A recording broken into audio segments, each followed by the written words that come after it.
Give folks a couple minutes just to trickle in, but I'll also keep an eye out on the waiting room just in case others join us throughout.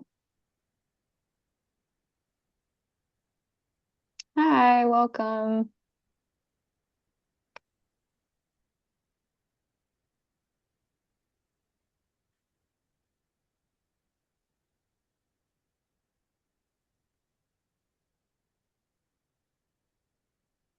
Hi, Luke, welcome.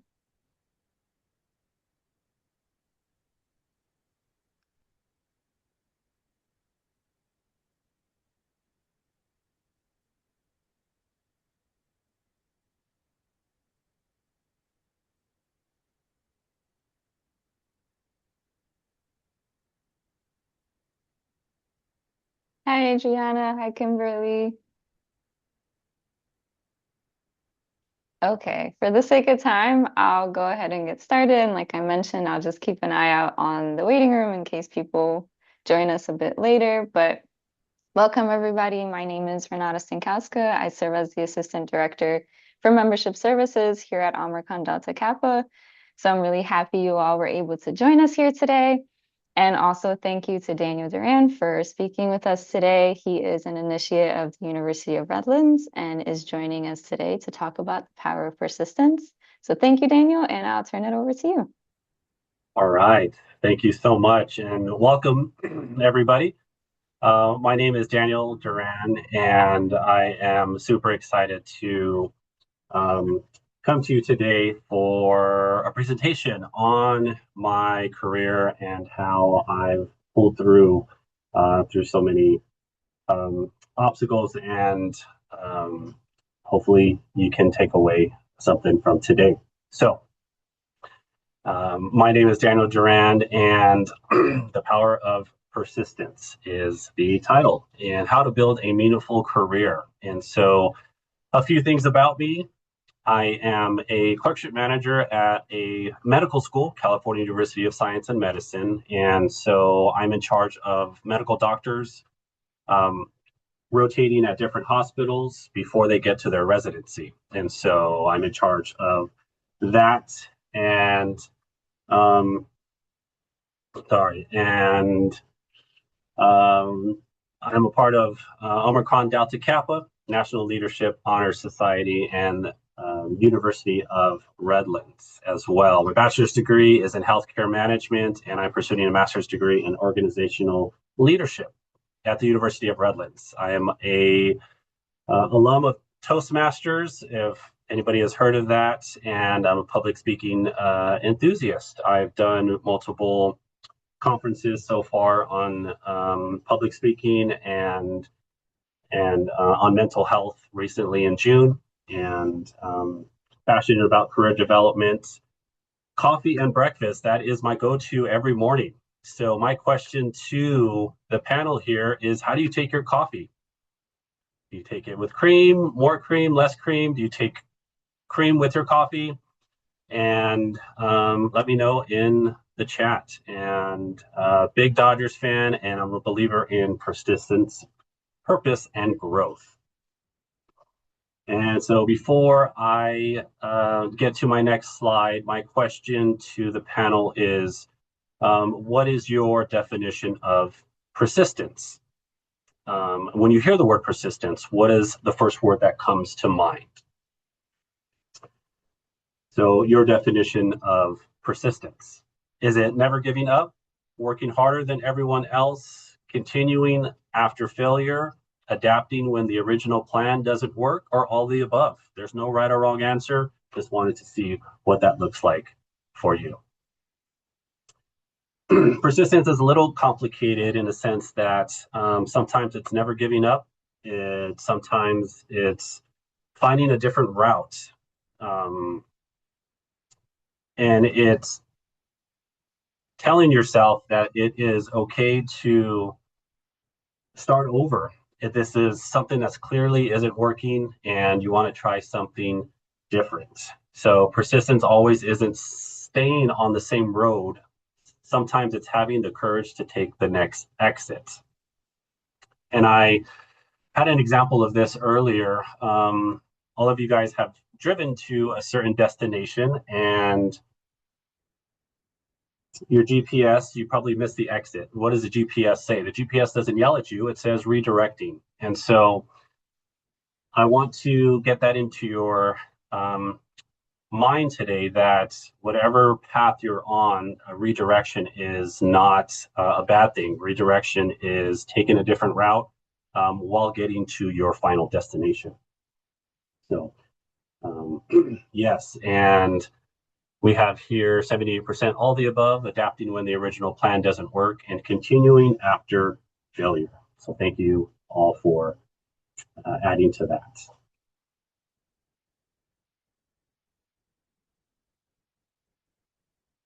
And so next, I'm going to share with you my career path. And my question to the panel is that, does this look like a straight line as far as career goes? No, right? Because you can see I started as a server working at Applebee's, a host, and then I went into retail, and then I went into the county, and now I'm at a medical school. So life just does that to you sometimes. There is no straight path into your career.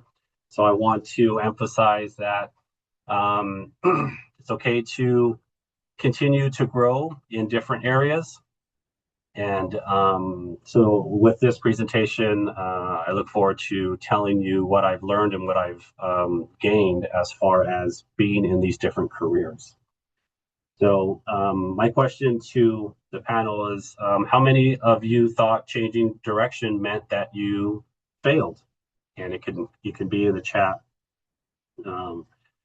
I know I did. I know I did. When I changed from Applebee's, I was Applebee's, as you can tell, for 8 years. And I thought I was going to be a store manager at Applebee's. And that took a whole different route for me. And but I want to let you know that where you start in your career doesn't mean that it's the end all be all. It's that you are preparing yourself for your future careers. And so start where you are. Every career has a beginning, and don't be embarrassed by yours. If you had told me I would start at Applebee's in 2004, and that one day I would be managing a medical medical education, earning a master's degree, and standing here talking to you about my career, I would be like, no, you're cuckoo for Cocoa Puffs, because there was no way I would be as a host at Applebee's. But this was a very humbling experience for me, because before I was a leader, before I had the titles, I had to learn how to serve others. And this got me where I needed to be. I was working minimum wage, dealing with difficult customers.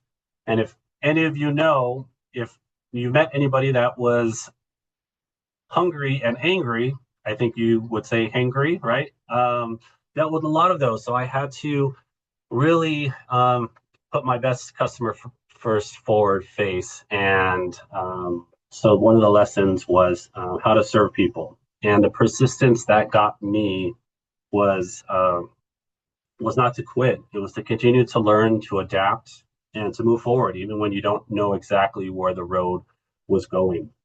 And so that's the message I want to leave with you today, is you may not know where your career is going, but don't underestimate what your current chapter is teaching you for the next one.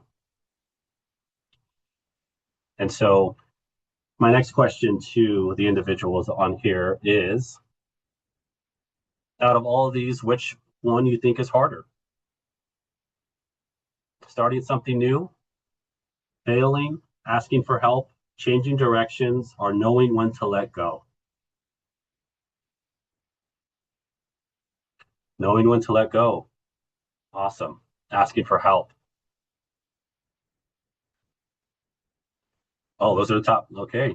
Failing. Gotcha. Yeah, thank you so much for sharing and being transparent about that. I would tell you, for me, the two hardest was asking for help and knowing when to let go, which is the top right now, or failing. As an individual and now as a leader, I've often felt like I was supposed to have all the answers. There's a pressure to be the person that people come to. And so admitting that I didn't know something was very difficult for me. But I've learned that asking for help isn't a sign of weakness. It's actually part of growth. And the people around you have the experience, knowledge, and perspectives that you don't have. And sometimes the fastest way we grow is to be willing to say, I don't know it all. Can I ask for help? And this is why I emphasize so much on having a mentor, whether in your personal life or your professional life. They can walk with you, they can guide you. And if you have somebody that you are thinking about right now that you're waiting to ask to be that mentor, please this week or before the end of the day, ask that individual, can you guide me through this season of my life? And I can't tell you how many individuals in my career leading up to now have guided me, gave me words of encouragement when I didn't even believe in myself. And so I'm telling you to try to go forward and make that happen. So yeah, thank you for everybody for joining this poll. And as you can see, failing, asking for help, and knowing when to let go. Thank you so much. The next one I want to introduce to you is to say yes before you feel ready. My question to you all is, what opportunity have you avoided because you didn't feel ready? And you can say in the chat, totally fine. This picture takes me back to the time when I was willing to say yes before I felt completely ready. As you know, you probably all of you have went into Home Depot or Lowe's. I was in charge of putting up all of the Christmas items that you see walking in, and that was an overnight project. It was a huge 120-hour project, and I would go in at 8 p.m. and leave at 6 a.m. Monday through Thursday. I started taking on more responsibility at this time. And I didn't have all the answers. I didn't know what to do, how the structures were uh, facilitated. And so, but I was willing to learn. I was willing to ask questions and make mistakes and figure things out as I went along. And so that's when the confidence started to build. And so sometimes the opportunity is what creates the confidence. And you don't have to know everything before you say yes. You just have to be willing to take that leap of faith. And so take that opportunity. If there is something that you are not sure of because you don't feel ready, take the opportunity. You don't need to feel 100% ready. I was never 100% ready. And I can tell you how I wasn't ready. I was so nervous starting my supervisor job at Home Depot. I was so just unsure of myself that my body was reacting to it, and I would bleed at random from my nose because my body was just so in hyper fight or flight mode. And went to my doctor, and he's like, well, are you picking your nose? And I said, no, I'm not picking my nose. I'm like literally, I'm bleeding. Like, he's like, well, you're really stressed. And he was like, well, is there anything happening in your life right now? I said, I just started a new supervisor job at Home Depot. He's like, that could be it. And so your body will react to it. But I'm so glad I went through that season because that opportunity, again, helped me gain the knowledge and the confidence that I needed to be where I'm at today. And so I want to share that sometimes persistence means starting over. Don't be afraid to change directions. As you can see through my timeline, my directions were all over the place. Applebee's to Home Depot to Lowe's to the county. And changing directions isn't failure. My career didn't follow one straight path. And at different points, it probably looked like I was starting over, but I was actually starting from experience. And sometimes persistence isn't staying on that same path. Sometimes persistence is having the courage to choose a new one. And my mom recently reached out to me to redo her resume. and she's been at her same company for 38 years, practically since I was born. And I have to let her know it's okay to venture out, to reinvent yourself. And so, if I could uh, tell anybody on this panel, is it's okay to reinvent yourself at any time during your career. That you are not finished becoming who you are. And I moved from retail leadership into public service, then into medical education. Totally just different, opposite career paths and tracks. And as I continued my education, I also was building my career as well. So each chapter became a preparation for the next. So sometimes persistence means starting over, and that's okay. And starting over can look like something totally different, where it's either a career, a new location at home, um, a new way of doing things, whatever that case may be. Being persistent is the key here. And so, one of the things that I've learned along the way is uh, your skills. Your skills can travel with you. So my industries changed. The skills that you build stay with you. My communication was better. My leadership, um, leading other people, got better. Problem solving. I can't tell you how many instances my team, whether it be at the medical school I'm at or Lowe's or Home Depot, had issues and where we had to solve them on the fly, and the adapting quickly. So the environments were completely different, but I kept taking communication and these five pillars with me to each location and each industry that I was in. And so every job gave me something that I could use in this next chapter. And so my question to you, and if you can put in the chat, if you change jobs tomorrow, which one skill would you take with you?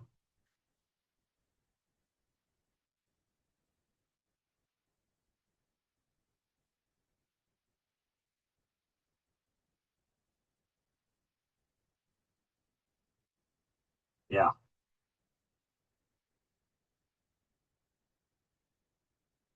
Leadership, adaptability, flexibility. Yeah, thank you. Thank you, Jamie, for Jane. Thank you. Communication skills, adaptability. Yeah, thank you.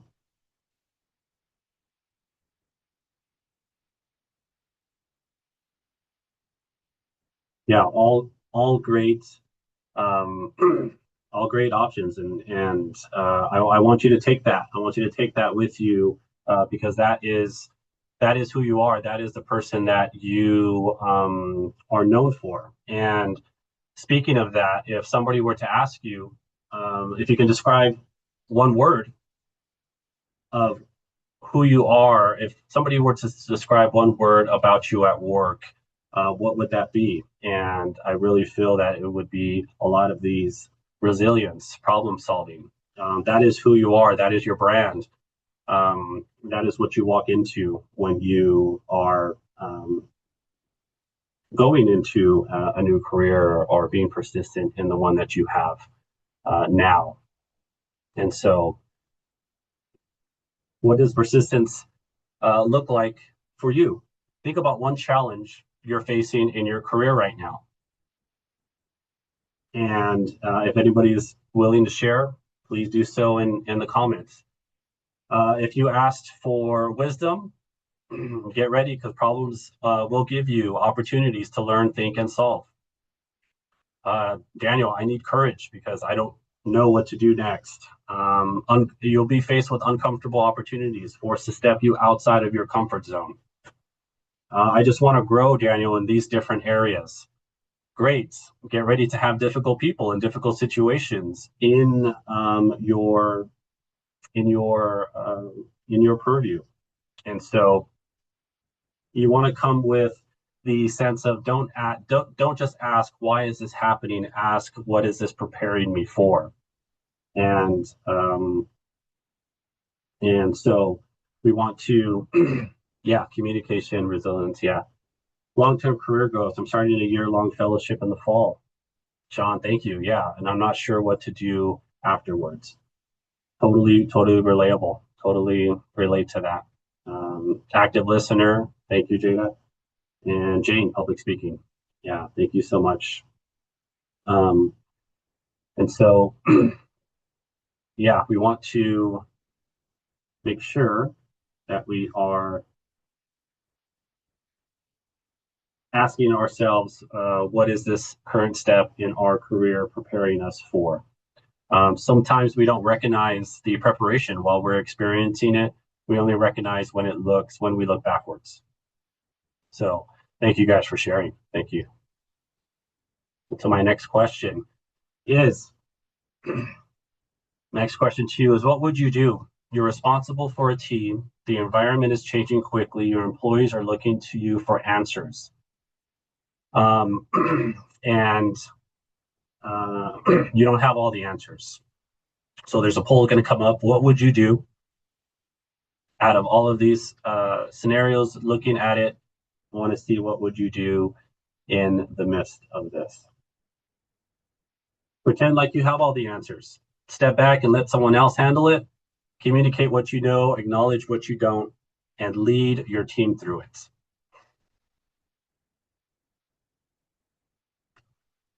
100%. All right. Communicate what you know, acknowledge what you don't, and lead your team through it. And I am so glad there's already 9 out of 9 leaders here on this team, and I would gladly work for you one day. So make sure you guys hire me for sure. Yes, and this brings me into my next career venture, which is the county.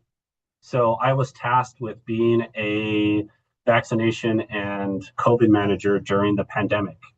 And this picture right here was at a convention center, a couple miles where I live. And as you can see, the seats where individuals got their vaccination shot, and we would have to watch them for 15 minutes. And so they would go, and the tables in the back is where they got their shots. My leadership and my experience came really into play because I've never experienced anything like this. We were learning things on the fly as the pandemic was going on. And so my message to you guys is that if you take on a task that you don't know, it's okay not to know. You guys are learning things on the fly. And I would tell individuals, hey, we're all learning. We're all adapting to this new way of life. And so when everything changed, my leadership had to change with it. And this is where I'd say um, not knowing is okay. And that's why that poll came up. Communicate what you know, acknowledge what you don't, and lead your team through it. And so that's what I did. I had to adapt to this certain time in the world, and I had to adapt quickly. I had to know, what um, different vaccinations were out there. I had to know how many people were getting tested. I had to know how many people were getting vaccinated. I had to know what age you can vaccinate. I had to know their history. And so all of this in a matter of time. I think at the peak, we vaccinated, I would say 850 people in one day, and tested, I think, over 1,200 in one day.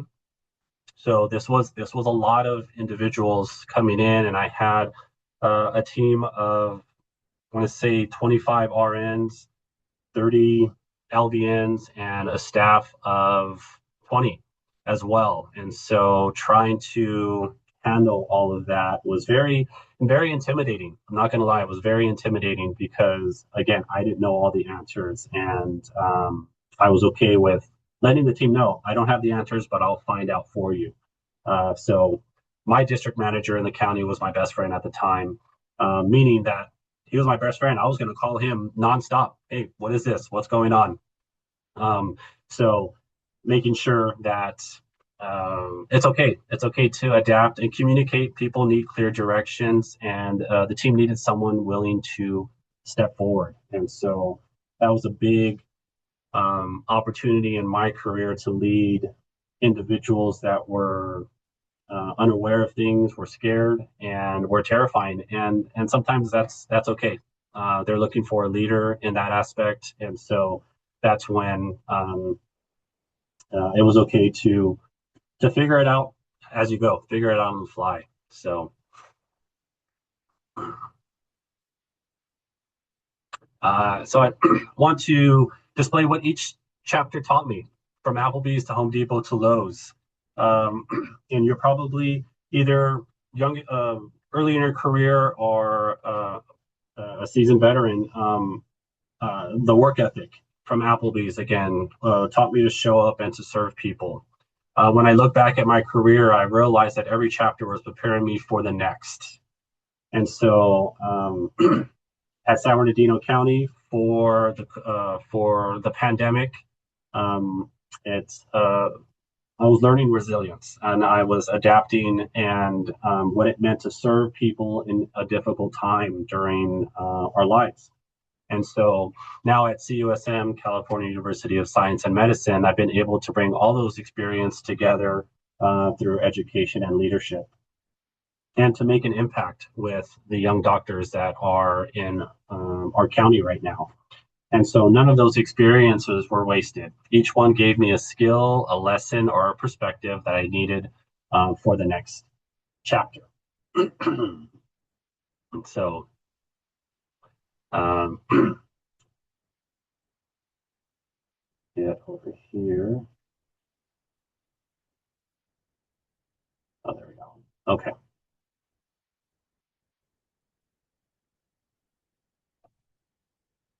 So the biggest growth in my career wasn't my title. It was learning who I wanted to become. When I look back at my career, I can see the professional growth that was pretty easily uh, viewed now. The promotions, the degrees, the awards, the leadership positions, but the more important growth isn't as visible. I became more confident in myself. I stopped waiting to feel ready and started trusting myself to learn. I learned how to handle uncertainty. I learned to adapt. I became more self aware. And eventually I started asking different questions, not just what I want to accomplish, but who do I want to become in the process? So, if I could leave anything with you today, is learn who you are becoming as a person going through your career. Write it down. You know, we have so many technology savvy items that we can use to write this down. And so, and this is how you tell your story. Your story comes from experience, and I can tell you that if I didn't adapt to the current situation during COVID, I wouldn't be there if I didn't. And so, being self-aware too, also knowing that it's okay, you don't have all the answers.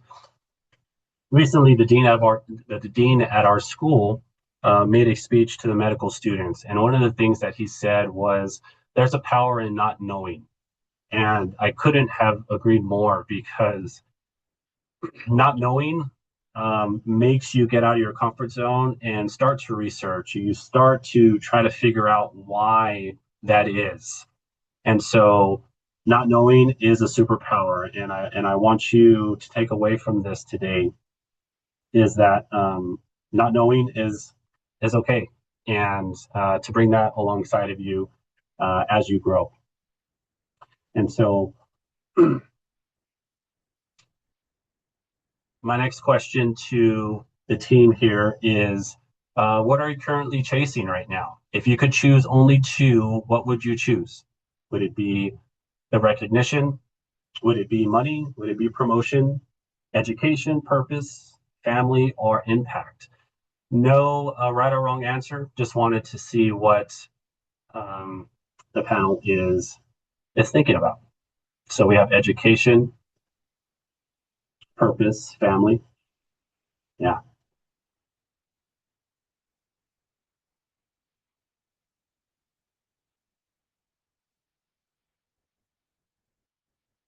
All right. Yeah, education, purpose, and family.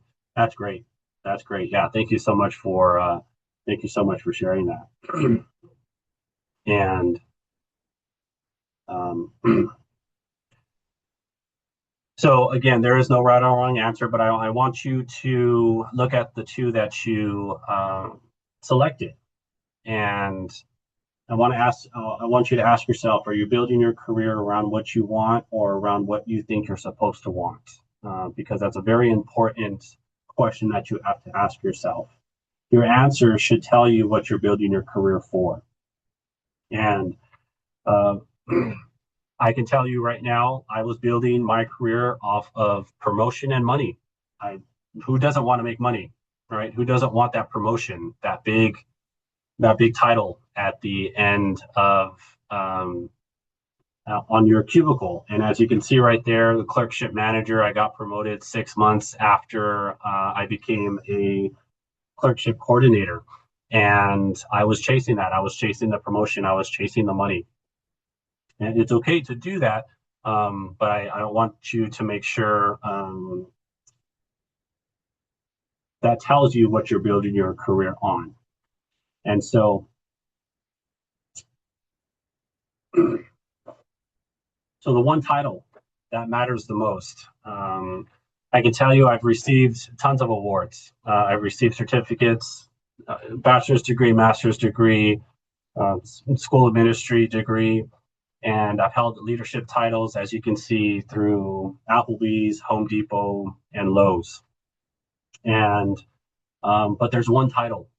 There's one title that uh, um, there's one title that I haven't received yet, and that's one title that I am continuing to pursue, but I have to this date haven't received that yet. And that title is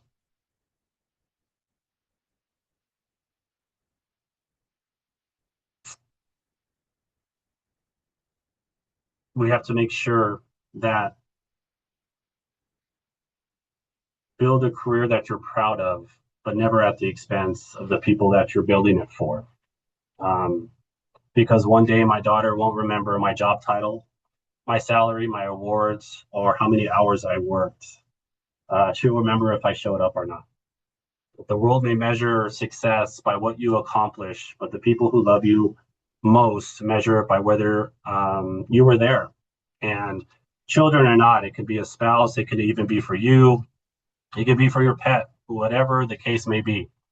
I spent a lot of my life trying to become a better, excuse me, better leader. I'm getting choked up over here. Sorry, better leader. But the most important title I'll ever earn um, isn't going to and come from a company or a university or an award committee. It's going to come from the people who know me best, and that's the title that I'm still chasing is dad. So that concludes my presentation for today. Any questions at all? Career advice, anything that you're facing right now, um, feel free to jump off the mic or uh, jump on chat, jump on the chat. Well, Daniel, I'm just gonna say thank you really quick for sharing so much of your story and of your experience.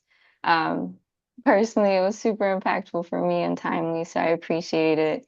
One question I had for you in terms of your story that I was really interested is how that transition from the service industry, which, by the way, invaluable skills I think are gained within that you can take to so many different directions. But how did you make that pivot from there to the clerkship? Like what did that look like for you? Yeah, that pivot was a hard pill to swallow because working at Applebee's for so long, you I started off as a host and then in the kitchen as an expediter for the food and then to a server. I I did all three positions that you could do in a restaurant. So the next was a store manager or an assistant manager. And so when that pivoted into the retail or the medical education journey, I had to understand what my purpose was. And so realigning your purpose with what chapter is next in your career. And my purpose was to continue to gain the knowledge and network with individuals in those companies. And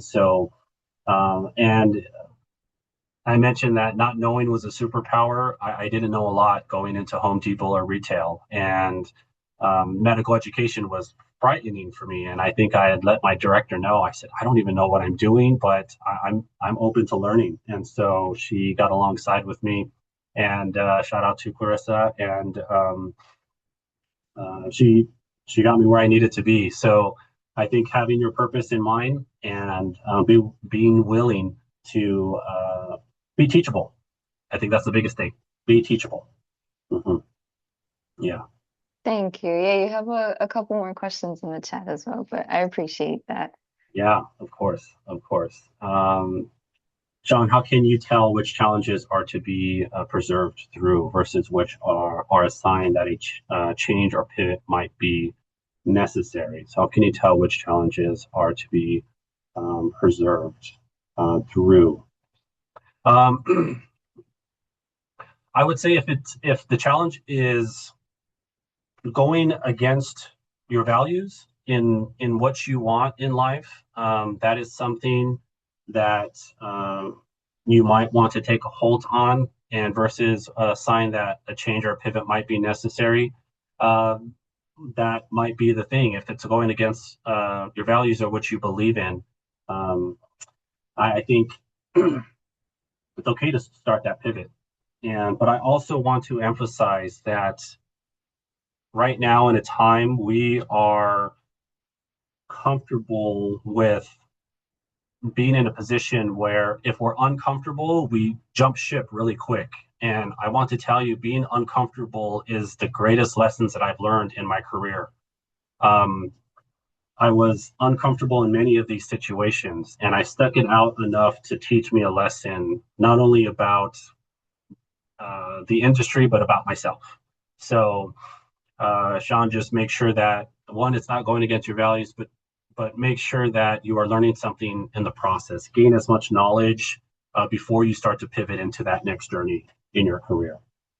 And so, thanks, Sean. Jane, how do you know when persistence is no longer serving you and it's time to let go? Um, I think it depends what season you're in your life. And so, if you are comfortable, I've managed a lot of individuals where they're comfortable where they're at in their career, and they come to work, they do their work, and they go home, and they have something after work that they look forward to. And so, persistence also means being comfortable where you're at and being comfortable and satisfied. I think the world tells us that we need this, we need, to have a house, we need to have a car, we need to have everything by a certain age. Stop listening to the world.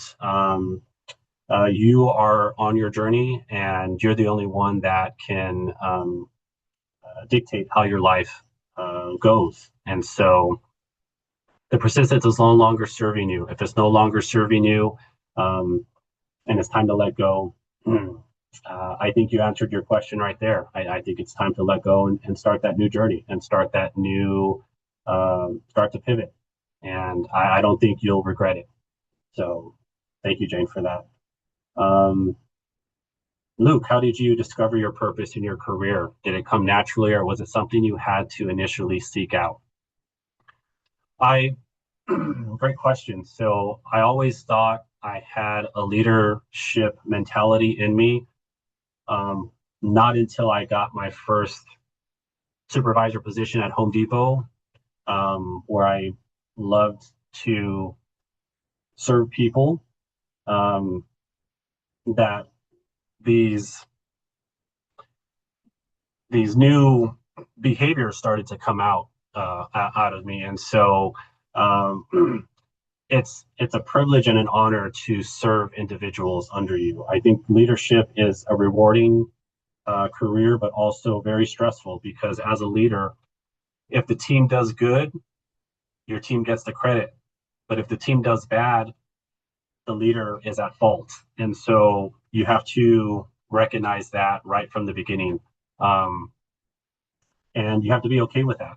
And so, um, so I learned early in my career that I wanted to be in this position. It was uncomfortable, and being uncomfortable is how you learn.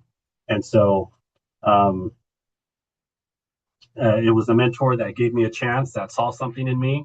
And this is why I preach so much on mentorship, because sometimes they see something in you that you may not see in yourself.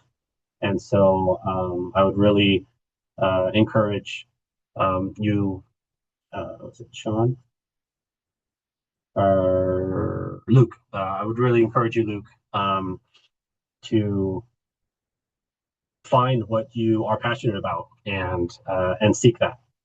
Whether it's leading people, whether it's speaking, whether it's cooking, or whether it's building stuff, whatever that is, don't let go. Don't let go of that, and seek that out for sure. And so,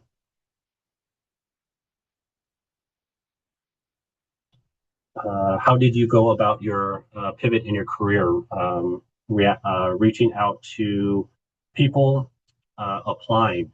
Yes, I can't tell you how important, and I want to be upfront with you guys. I probably redid this presentation 5 times because I wanted to add so many other items, and the one item that I didn't add was networking. My job at Lowe's was because I knew someone at Home Depot that went to Lowe's, and they vouched for me to the store manager. And when I got my interview, the next day I got called to get hired. And how did you go about your pivot in your career? Reaching out to people? Yes. Applying? Yes. I started building my networking system, and I can't tell you how much being teachable is valuable in the sense that people remember you. People remember, and you always hear the cliche: people don't remember what you taught them, but they remember how you made them feel. And so I'm pretty sure you have an individual in your life, whether in your career or in your personal life, that made you feel a certain way about you. Good, just, oh man, they spoke to me. And you always remember that person. And so being that person that someone can rely on. And so once I went to the county, the connection that I made in college during an internship, I made sure to have a connection with my boss at the time. And my boss at the time at the internship reached out to me, Daniel, there is a opportunity at the county. Um, you're at Lowe's right now, but there's an opportunity, and I really think you should look into it. She said, I know the hiring manager. I can get you an interview. And so the thought about it, come to find out, the hiring manager was her husband.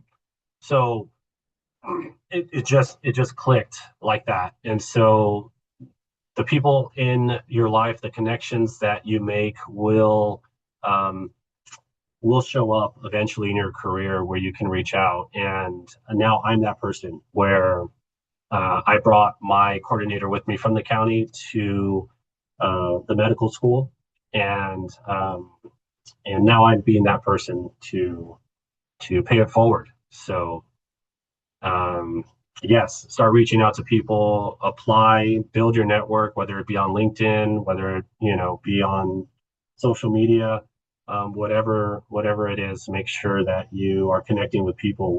I think we're born to connect with people and not be isolated. So I encourage you to reach out to that person if you haven't, this week, and start that process. So yeah, great questions. Great questions. Any more questions? Any more questions?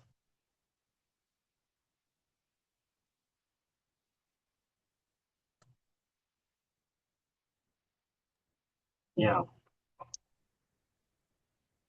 And I guess I would say the last thing was don't get caught up. Don't get caught up in what the world is telling you that you need at this certain time. I said that in the presentation. I was so caught up in what I needed at a certain time, whether it be a career, a family, a boat, a white picket fence, whatever that case may be. Um, that's great, but don't let it consume you. You are on your own path, your own journey, and enjoy it. Enjoy the journey. I was recently at a conference in North Carolina 2 weeks ago, and there was a lot of young students there, and they were very nervous. Daniel, if I don't get in this career, if I don't get this internship, I don't know what I'm going to do. I said, first of all, relax. Like, it's not end all be all. If you don't get this, okay, pivot into another industry. And that's okay. You're gaining the soft skills right now, and that will lead you into greater things as time goes on. And so, um, show grace, be graceful to yourself, give yourself grace and compassion, because the world will tear you up out there, but be that shining light for everybody. So, thank you, everyone. Thank you. Thank you, Daniel, again, and thank you all for joining us. If you do have any other questions or want to connect with Daniel, speaking of network, this is one of those opportunities. You're meeting the speaker, you're meeting each other. So I'll be sending out an email to you all after this with the recording and with contact information for Daniel as well. So feel free to reach out to connect. Um, and continue the conversation if you have it. But Daniel, again, thank you so much for sharing your story and so much great advice. And thank you everyone for joining us today. Keep an eye out for that email from me, and also keep an eye out for future webinars from ODK. We have another one coming up in September and October, so you'll be hearing more information and details about that very shortly. But thank you so much, everyone. We really appreciate your time and joining us today. Thank you, everyone. Thank you, Hope to Daniel. connect with you all soon.